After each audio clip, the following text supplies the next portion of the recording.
नमस्ते. मी पल्लवी साखरे, गुरुतत्व ज्योतिषमधून. आज मी तुम्हाला उद्या जी अक्षय तृतीया आहे 10 तारखेला, त्याबद्दल थोडीशी माहिती सांगत आहे. अक्षय तृतीया. आता अक्षय तृतीयेच्या दिवशी बहुतेक जण म्हणतात की सोनं खरेदी केलं पाहिजे. असं काही नाही आहे खरं म्हणजे. कारण अक्षय तृतीयेच्या दिवशी जे तुम्ही खरेदी कराल त्याच्यात अक्षय वाढ होते, पण त्यासाठी आपल्याला सगळेच 3.5 मुहूर्तांपैकी सगळेच मुहूर्त लागतात का बरं, हे आपल्याला पत्रिकेवर माहिती असणं गरजेचं आहे.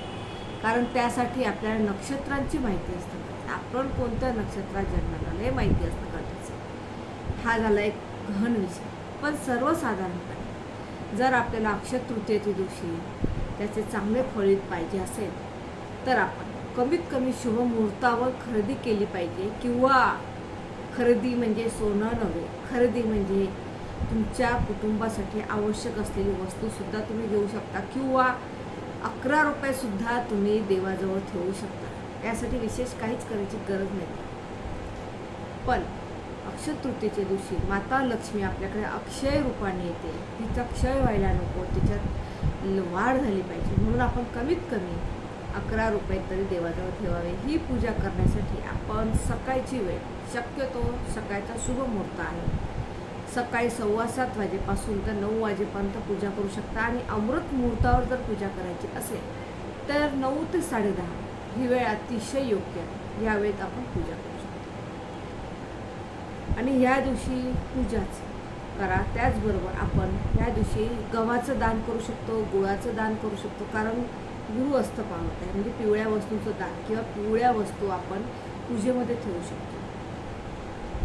हे करणं फार गरजेचं आहे. आणि आता ज्यांना गुरुबळ कमी आहे त्या लोकांनी उद्यापासून देवाजवळ उद्या पूजेमध्येच तुम्ही एक हळकुंड ठेवा पिवळ्या कपड्यामध्ये, त्याची व्यवस्थित पूजा करा. आणि हे हळकुंड तुम्ही केळाच्या वृक्षाच्या मुळासह पूजा करून याला एक गाठ मारून द्या तुम्ही पिवळ्या कपड्याला हळकुंड आणि केळीचं मूळ ठेवून, आणि हे तुमच्याजवळ ठेवा. जर तुमच्या विवाहाच्या अडचणी असतील, गुरुबळ कमी असेल, काही तुम्हाला खरेदी करायची असेल, महत्त्वाचे कामं असतील, त्याच्यासाठी अडथळे यायला नको म्हणून हा एक छोटासा उपाय आपण करू शकतो. आणि अक्षय तृतीयेला पितरांसाठी, खरं अक्षय तृतीया ही पितरांना पाणी देण्यासाठी शक्यतो विदर्भामध्ये वगैरे सगळीकडेच केली जाते. म्हणून आपण ह्या दिवशी, आता तुम्ही सगळ्यांनी घागरी घ्या असं मी म्हणत नाही, पण तुम्ही शहाळं घेऊ शकता, नारळ घेऊ शकता, हे पूजेमध्ये ठेवा. हे तुम्ही ब्राह्मणाला दुसऱ्या दिवशी किंवा त्या दिवशी संध्याकाळी 12 नंतर दान करा.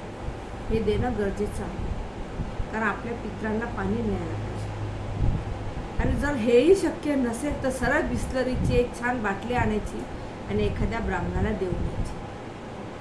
त्याचबरोबर तुम्ही आज म्हणजे उद्याच्या दिवशी तुम्ही तुपाचं सुद्धा दान देऊ शकता. चांगलं तूप हे सुद्धा तुम्ही देऊ शकता. तुपावरून आठवलं की आपल्याला अक्षय दीपदान सुद्धा करता येऊ शकतं. किंवा आपण सर्वात महत्त्वाचं आपल्या पितरांसाठी आपण दक्षिण दिशेला 9 दिवे कणकेची लावावे. संध्याकाळी एक प्रवेशद्वारावर दिवा लावावा. आणि त्याच पद्धतीने माता लक्ष्मीसाठी सुद्धा आपण देवघरामध्ये 2 दिवे लावू शकतो. फक्त लक्षात ठेवा, हे सर्व दिवे चांगल्या तुपाचे लावा. चांगलं तूप नसेल तर तुम्ही तेलाचे लावू शकता, पण डालडा तूप वापरू नका. कारण आपण देवाचं करताना तरी शुद्धतेने केलं पाहिजे, प्युअरता आली पाहिजे त्याच्यामध्ये. मिक्स तेल, मिक्स वस्तू वापरून देवाचं करू नका. नाही तर करू नका. फक्त डोकं टेकवा आणि हात जोडा. देव काही म्हणत नाही की मला तू असं का नाही केलं, फक्त जे करा ते मनापासून करा. आणि त्याचप्रमाणे जर तुमच्याकडे शेती असेल किंवा तुमच्याकडे मुंजा असेल, असं काही असेल तर आवर्जून, किंवा तुमच्या घराण्यामध्ये आधीची परंपरा असेल, शेती भरपूर होती, असं काही असं असेल, नंतर ती काळानुसार गेली, पण असं जर काही असेल तर तुम्ही नक्कीच उद्याच्या दिवशी अक्षय तृतीयेच्या दिवशी गहू किंवा गूळ, शक्यतो गहूच, आणि काहीतरी द्रव्य, काहीही तुमच्या इच्छेनुसार ब्राह्मणाला दान द्या. नाही तर एखाद्या मंदिरामध्ये ते दान द्या किंवा एखाद्या गरजूला ते द्या. हे अक्षय तृतीयेच्या दिवशी अक्षय दान फार महत्त्वाचं आहे. कुठलंही कर्म, कुठलंच कर्म नाश होत नाही.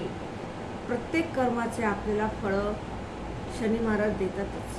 पण अक्षय तृतीयेला जर तुमच्याकडनं काही वाईट कर्म घडलं, काही घडलं, ते अक्षय पद्धतीने वाढतं. म्हणून वाईट काही करू नका, अपशब्द बोलू नका, चांगलंच बोला, चांगलेच आशीर्वाद द्या आणि चांगलेच आशीर्वाद घ्या. कोणाला द्यायचीच इच्छा झाली तर द्रव्य द्या, की त्यामुळे आपल्याला त्या द्रव्यातून पण देणारा माणूस सत्पात्री असला पाहिजे. त्या द्रव्यातून आपल्याला त्याचा आशीर्वाद लागेल. घ्यायचं असेल तर जर तुम्हाला घ्यायचं असेल तर तुम्ही सगळ्यांचे आशीर्वाद घ्या. आणि सर्वात महत्त्वाचं, ज्यांचं खूप कर्ज आहे, कर्जाचे प्रॉब्लेम आहेत, ते चुकवता येत नाही, अशा जर अडचणी असतील तर उद्या त्यांनी कमीत कमी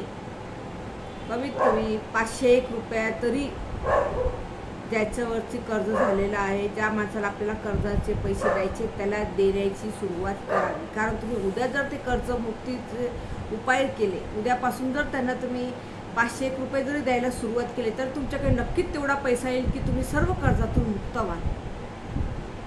शेवटी शिवशंभू कोणालाही कमतरता ठेवत नाही आणि कोणालाही कमी देत नाही. ज्याची जेवढी पात्रता त्याला तो सर्व देतो. सर्वांची सोय त्याने केलेली. आपले कर्म चांगले करणे हे आपल्याच हातात आहे. कोणाचंही वंश परंपरागत आलेलं धन, प्रॉपर्टी असं काही जर चुकून तुम्ही घेतलं असेल, त्याची क्षमा ही कधीही मिळत नाही. कारण माणसाला दुबळेपणा मनामुळे म्हणा किंवा प्रेमापोटी तो बोलू शकत नाही, पण त्याची हळहळ नक्कीच आपल्याला लागते. म्हणून असं काही असेल तर अक्षय तृतीयेचं चांगला पर्व पाहून माफी मागा. शक्य असेल तर ती वस्तू त्याला परत करा. आपला अक्षय वृद्धी, धनवृद्धीसोबत वंशवृद्धी होईल आणि भरपूर लक्ष्मी माता प्रसन्न होईल. रात्रीच्या वेळेस नक्कीच स्त्री सूक्ताचं पाठ करा. 3 वेळेस, शक्य झालं तर 3 वेळेस, 1 वेळेस केलं तर 1 वेळेस. आणि सर्वात महत्त्वाचं, चैत्र गौरीचं उद्या शेवटचा दिवस आहे, म्हणजेच वैशाख महिना आहे. वैशाख महिन्यात चैत्र पौर्णिमेच्या दिवशी म्हणजे चैत्र गौर अक्षय तृतीयेच्या दिवशी हळदी कुंकू केलं जातं. ज्या सवाष्णींना कमीत कमी 5 सवाष्णींना हळदी कुंकू देता आलं तरी तिने ते द्यावं. त्यांना थंड टरबूज द्या आणि त्याचबरोबर चणे भिजवून द्या. त्याच्याने त्याची ओटी भरा भिजवलेल्या चण्याने. तुमचा वंशवृद्धी खूप चांगली होऊन तुमच्या घरामध्ये कधीही धान्याची कमतरता राहणार नाही. हा खूप पारंपरिक पद्धतीचा खूप जुना उपाय आहे. हा नक्कीच तुम्ही करा. नमस्ते. पुन्हा भेटूया नवीन उपाय. तुम्हाला जर माझा व्हिडिओ आवडला असेल, माझे उपाय आवडले असेल तर नक्की चॅनलला सबस्क्राईब करा, शेअर करा, कमेंट करा.